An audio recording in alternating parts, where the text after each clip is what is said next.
rise in popularity of synthetic drugs, it is becoming increasingly dangerous for the public to consume these drugs. Prince Albert City police officers and firefighters will now carry a drug antidote kit. The nasal spray naloxone will be administered to people who may have overdosed on opioids like fentanyl, carfentanil, morphine, and heroin. Primarily, we will allow medical responders to provide medical assistance.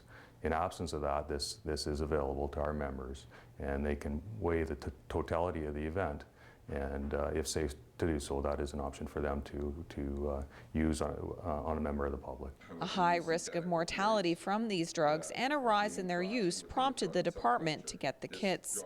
They're following the lead of RCMP and other police forces across the country. The health region says ER visits for drug overdoses are common, and having officers with the kits may save lives. Coming through the emergency department is the first kind of line that we see those clients coming through.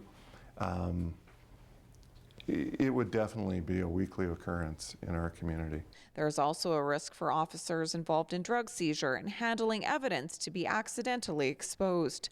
In 2013, Saskatchewan had 10 fentanyl-related deaths. In 2014, 11. In 2015, 22 fentanyl-related deaths were reported in the province. The intranasal spray is not available to the public, but the province is providing injectable naloxone through Access Place. Steve Ma is the manager of Access Place and Outreach Services. So there's a short window that obviously exists when someone is overdosing, and the sooner we get emergency services notified, the increased likelihood that individual has to have their life saved. Naloxone distribution started in January. People who identify themselves as high risk of opioid use and family members of addicts have accessed the antidote. So far, 15 kits have been given out. Sometimes they won't be able to use it on themselves, but if they're with someone who has the signs and symptoms of an overdose, they have the training and skill set required to use them and ultimately save their life. Pharmacists can also dispense naloxone, but Ma urges the public to get trained on how to administer it and learn the signs of an overdose.